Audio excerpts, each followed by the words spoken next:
Hey, it's Will here for Hairguard. In this video, I'm going to run through the biggest mistakes people make with finasteride. If you're thinking about using it or you're currently using it, this video is worth watching. Okay, let's get started.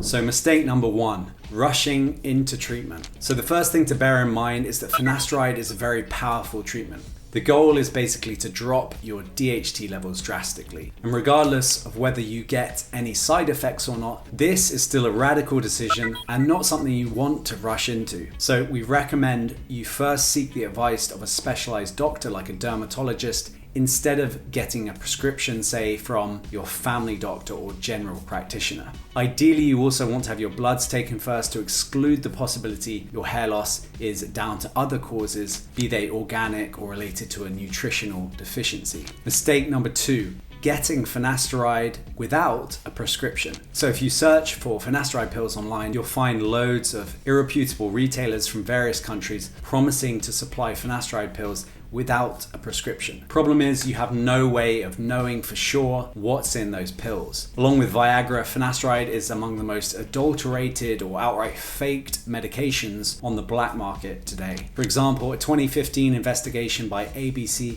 randomly tested a batch of generic finasteride pills from India and found they contained unknown ingredients mixed in with the active ones. So do this the right way. Get a prescription and source your finasteride from a legit pharmacy. And if you can afford it, go for the branded Propecia rather than a generic. Anecdotally, some doctors have been reporting patients experiencing hair loss switching to generic finasteride, which then reverses when they go back on Propecia. Okay, mistake number three, not allowing enough time to see results. Like with all hair loss treatments, finasteride can't work overnight. Due to the way the hair growth cycle works, you need a minimum of 2 to 3 months to see the first signs of regrowth. And you will be able to get a really good idea of how well the treatment is working by the 4-month mark. After that, your hair density is likely to go on a slow but steady increase for a further 6 to 8 months. At the 1-year mark, you'll have probably maxed out your finasteride gains. And from that point on, it'll be about maintaining those gains.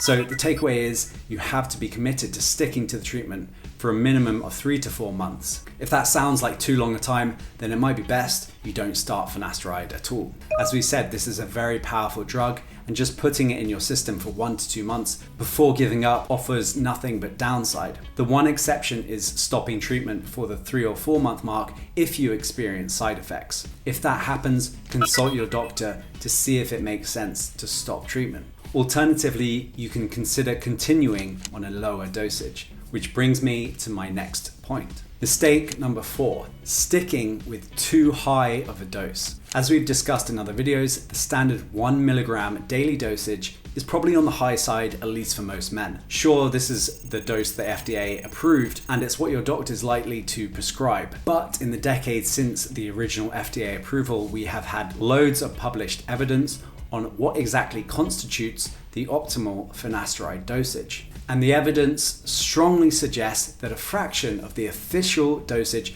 will be enough to suppress your DHT levels to a similar level.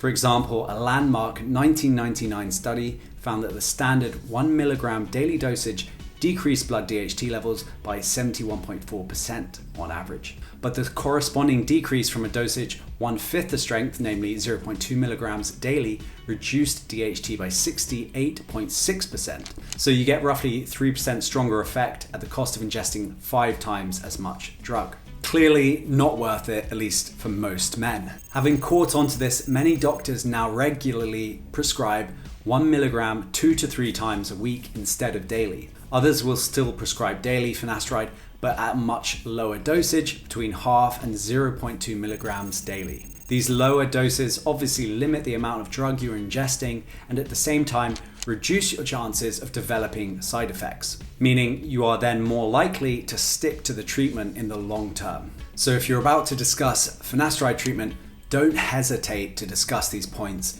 with your doctor. Mistake number 5, starting treatment at too advanced a stage of hair loss. Finasteride, like all other hair loss treatments, is subject to the first law of androgenetic alopecia. The earlier you start treatment, the better your results. Conversely, the longer you wait before starting treatment, the poorer your results. So if you're, say, a Norwood 5 or worse, a large part of your scalp will have gone completely or almost completely bald. And all the finasteride in the world will not be able to bring back that hair, unfortunately.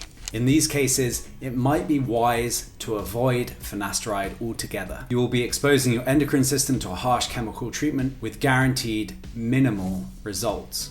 Even if you do manage to save your existing hair, at that point its cosmetic value will still be very low. Unless you're deciding to go for a hair transplant, it probably isn't worth using finasteride if you're at the latter stages of the Norwood-Hamilton scale. The decision at the end of the day is yours, and neither me nor anyone else can make it for you. There are other options that you can explore to preserve your existing hair at that point, like lifestyle changes and milder plant-based supplementation. At the same time, it might make sense to look at cosmetic solutions like scalp micropigmentation, hair fibers, or even hair pieces. Okay, mistake number 6, not taking regular photos. When starting finasteride, it's important to bear in mind that even if it works, the regrowth typically won't be that dramatic. At best, you can expect mild regrowth in thinning areas, especially in the crown, and because of the changes are likely to be mild, they often won't be visible to the naked eye. So it's really important you take careful photographs at the start of the treatment. These will form your baseline.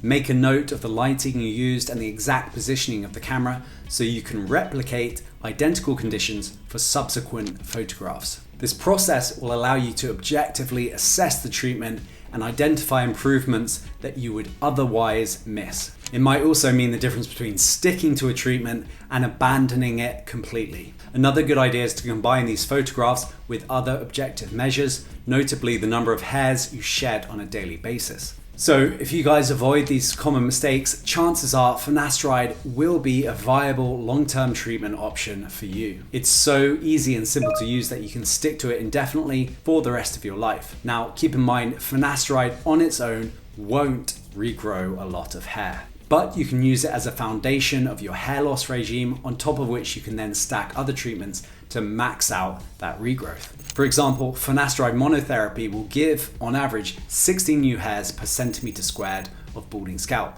But combining finasteride with minoxidil raises this to nearly 20 hairs, while adding in a few Botox sessions increases it to 28. So lots of room for experimentation and finding the stack that works best for you. Whether you use finasteride or not is up to you and your doctor. However, don't neglect other treatments that can work synergistically with finasteride. Minoxidil and the Growband Pro being two very good options to really help boost that hair regrowth. On another note, I recommend watching Alex's 90-day hair growth challenge video, and I've put a link to that in the description. Thanks for watching, and let me know in the comments section what experiences you've had with finasteride alone or in combination with other treatments. Head over to hairguard.com to learn more about our products to help you regrow your hair, and I'll see you in the next video. More hair, naturally. Hairguard.